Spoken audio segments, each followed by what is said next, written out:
ఆంధ్రప్రదేశ్ అభివృద్ధికి కట్టుబడి ఉన్నామన్నారు governor Abdul Nazir. Andhra Pradesh budget సమావేశాల సందర్భంగా ఉభయ సభలను ఉద్దేశించి ప్రసంగించారు. 2014లో చంద్రబాబు సీఎం అయిన తర్వాత ఏపీ అభివృద్ధికి, రాజధాని నిర్మాణానికి తీవ్రంగా కృషి చేశారు. కానీ 2019లో వైసీపీ అధికారంలోకి వచ్చిన తర్వాత అన్ని రంగాలు తీవ్రంగా దెబ్బతిన్నాయన్నారు. రాష్ట్రాన్ని అప్పుల ఊబిలో నెట్టేశారన్నారు. The sheer number of contempt cases with personal appearances and arrest warrants against officials in several cases resulted in systematic humiliation and victimization of bureaucracy. This led to complete demoralization of administrative machinery. The capital expenditure reduced by 60% in 2019-24 compared to 2014-19. Departments such as water resources and transport, roads and buildings, which undertake substantial capital works, were left critically short of funds to carry out any works. The capital expenditure on water resources has reduced by 56%, and that on roads and buildings by an alarming 85% during, as the focal point of growth for the nascent state of Andhra Pradesh was totally destroyed. With an attempt to scrap the Amravati dream, the government confused the people with its malicious three capital cities idea under the guise of decentralized governance. During the period 2019-24, no irrigation project, no industries, no infrastructure relating to roads, buildings, hospitals, drinking water was taken up. Cancellation of MOUs in energy sector and other infrastructure projects further demonstrated the negative attitude of the government. Such disastrous decisions, unmindful of consequences, have led to unrest amongst the youth and job aspirants. Prevalence of uncertain environment has eventually led the youth towards addiction of illegal substances, causing a drug menace. Telugu people globally, enabling them to be amongst the highest earning Indian diaspora.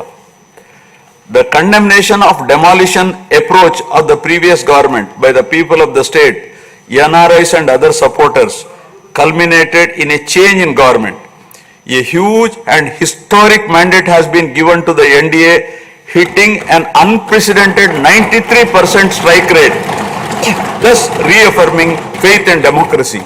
I sincerely congratulate the people of Andhra Pradesh for their wisdom in electing a government that discharges its duties with a futuristic view. Hordes of Andhra people had come from various regions to be part of this historic mandate in favor of future of Andhra Pradesh. The new government has a perfect blend of fresh and experienced honorable members in the assembly. I once again welcome all the members who will be instrumental in making right policies in the interest of good governance and in the spirit of cooperative federalism. My government has released a series of white papers highlighting numerous discrepancies in fund utilization, misappropriation resulting in huge loss to the state exchequer and the natural resources base of the state. I would present some of the key takeaways of the white papers. Completion of Polavaram, the lifeline of Andhra Pradesh, is of the highest priority. The Polavaram project has been completely derailed.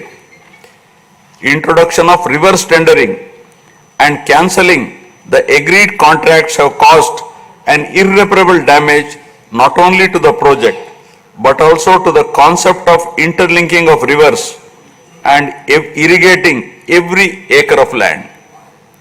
Unilateral announcement of three capitals for the state resulting in 1,631 days of farmers' protest. Modification of jurisdiction of the Capital Region Development Authority to 6,993 kilometers. The previous government also made a mockery of the excise revenue streams of the state. The VAT on excise was reduced and diverted to AP State Beverages Corporation as a special margin, which otherwise would have come to the government as revenue. The government levied the additional retail excise tax on the issue price of liquor sold by APSBCL and escrowed the same for repayment of loans taken by APSDC. While the APSBCL started supplying low quality liquor and introduced unknown brands at significantly higher rates, there was increase in black money due to smuggling of IMFL across the border districts.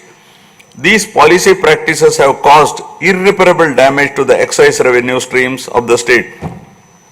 As a result, it has become difficult for the new government to meet even the essential committed expenditure with the reduced revenue of the state.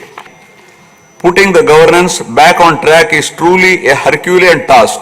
My government has already started fulfilling the pre-poll promises and announced that steadfast commitment to Super 6 promises.